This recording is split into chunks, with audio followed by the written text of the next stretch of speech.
Bonjour et bienvenue dans cette nouvelle vidéo sur louer en courte durée. Je suis Sébastien et dans cette vidéo, je vous propose de voir ensemble 3 raisons pour lesquelles il ne faut pas investir dans des programmes de défiscalisation et donc 3 raisons pour lesquelles je considère que les programmes de défiscalisation constituent des investissements immobiliers risqués.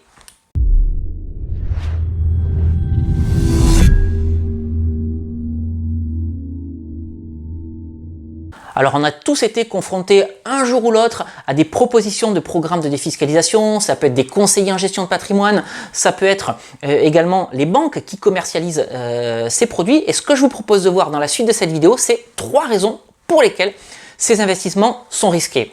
Alors la première de ces raisons, c'est que ces programmes de défiscalisation vendent des produits immobiliers au-dessus du prix du marché. Ces produits peuvent aller jusqu'à 20, 30, voire 40% au-dessus du prix du marché. Alors c'est vrai que généralement, on vous indique que les logements qu'on va vous vendre sont des logements neufs, ce qui est totalement vrai. Par contre, ces logements neufs vont coûter, encore une fois, 20, 30, voire 40% plus cher que des logements dans l'ancien qui auraient été rénovés. Alors ça peut se comprendre tout à fait, parce que ces programmes sont généralement livrés par des promoteurs, donc il faut bien que les promoteurs gagnent de l'argent sur tout ce qu'ils vont faire sortir de terre.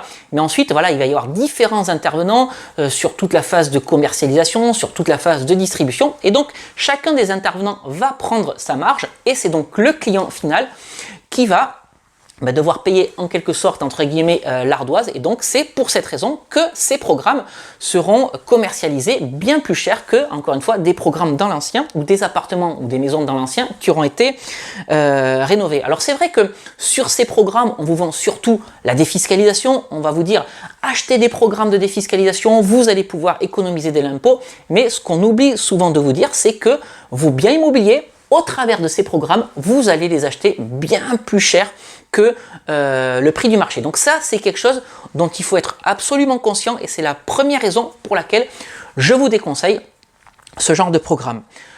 La seconde raison pour laquelle je vais vous déconseiller ces programmes, c'est que ce ne sont pas des investissements immobiliers rentables. Je viens de vous dire à l'instant que ce sont des biens immobiliers que vous allez acheter plus cher que le prix du marché, et donc forcément, si vous les achetez plus cher, vous allez avoir un plus gros crédit immobilier, et donc comme vous allez avoir un plus gros crédit immobilier, votre cash flow va être diminué, et à 95% des cas, dans ces programmes de défiscalisation, le cash flow va être négatif. Ça veut dire quoi que le cash flow va être négatif? Ça veut dire que tous les mois, vous allez devoir faire un effort d'épargne, donc puiser sur vos économies ou puiser sur tout ce qui va être nécessaire pour vivre, pour pouvoir payer votre investissement et toutes les charges qui vont avec. Alors c'est vrai que lorsqu'on vous vend ces programmes, on vous explique que moyennant un effort d'épargne, vous allez pouvoir non seulement acheter de l'immobilier, mais également réaliser une économie d'impôt, mais la réalité c'est que ce que vous allez gagner en impôt, vous allez devoir le sortir tous les mois pour combler ce cash flow négatif. Alors comment est-ce qu'on fait pour pas avoir de cash flow négatif dans ces conditions-là? Il va falloir mettre énormément d'apports sur votre projet immobilier. Et donc il va se passer quelques années, et au moment de la revente, en fait, tout l'argent que vous aurez mis, donc soit tous les mois, soit au moment de l'apport pour avoir un cash flow positif, vous n'allez pas forcément le récupérer. Pourquoi? Tout simplement parce que initialement, votre bien immobilier, vous l'aurez payé 20, 30 ou 40% plus cher. C'est ce que je vous expliquais il y a quelques minutes dans cette vidéo. Et donc au moment de la revente, vous allez vous retrouver en concurrence avec des biens immobiliers dans l'ancien, ou des programmes anciens qui ne sont pas issus de programmes de défiscalisation, et donc forcément vous serez trop cher, et donc par rapport à eux, et donc vous allez revendre à perte, et donc tout l'effort d'épargne que vous aurez fait ou tout l'apport que vous aurez mis, c'est pas forcément quelque chose que vous allez récupérer. Alors en plus, si vous devez mettre de l'argent tous les mois de votre poche pour payer votre crédit immobilier et toutes vos charges, donc il n'est pas rare sur ce type de programme de mettre 200, 300, 400, 500, 600 euros.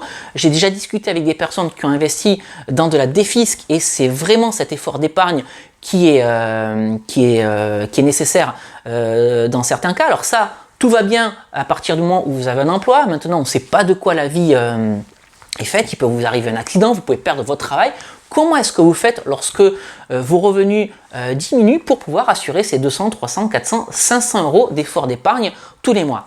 Si jamais c'est quelque chose qui vous arrive, eh bien vous vous retrouvez dans une situation difficile où vous allez avoir du mal à financer votre projet immobilier. La règle d'or lorsqu'on investit dans l'immobilier, c'est d'avoir un cash flow nul, voire un cash flow nul, soit un cash flow positif et donc dégager de la trésorerie, mais le remboursement de votre crédit immobilier ne doit dépendre en aucun cas de vos revenus, tout doit s'autofinancer, c'est le loyer qui doit couvrir l'ensemble des charges.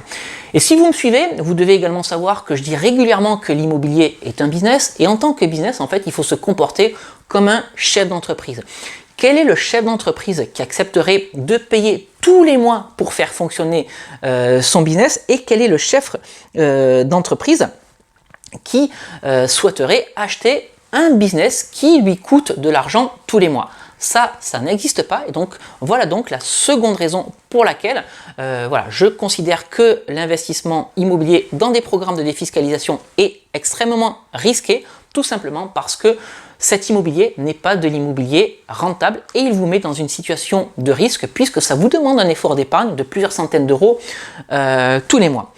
Et la troisième raison pour laquelle je vais vous déconseiller ce genre de programme, c'est qu'en fait, les loyers vont être capés et les locataires que vous allez mettre dans ces programmes de défiscalisation doivent correspondre à certains critères, et donc il y a également des paliers de ressources. Et lorsqu'on investit dans l'immobilier, lorsqu'on souhaite faire de l'immobilier à haut rendement pour gagner de l'argent, le but c'est quand même d'aller chercher le loyer le plus élevé possible. Alors il y a diverses stratégies, j'en ai déjà parlé plusieurs fois sur cette chaîne YouTube. Il y a la location courte durée évidemment que je pratique, il y a également la colocation, la location meublée, la division, bref, le tout c'est d'aller chercher le loyer le plus élevé possible, mais c'est ce que vous ne pouvez pas faire avec ces programmes de défiscalisation, tout simplement parce que les loyers vont être capés. Et ensuite, les locataires que vous allez mettre dans ce type d'investissement immobilier sont des locataires qui doivent répondre à certains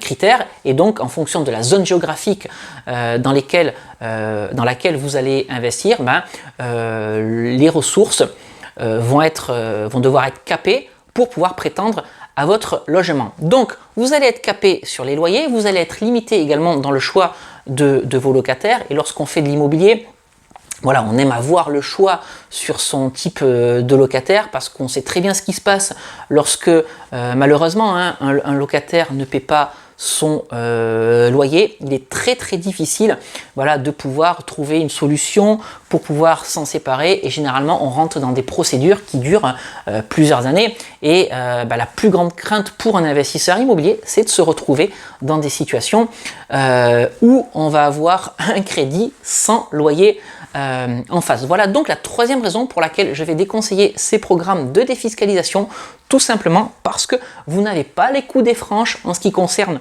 le mode d'exploitation, les loyers que vous pouvez tirer de vos investissements, et surtout le profil que vous pouvez mettre dans votre investissement immobilier.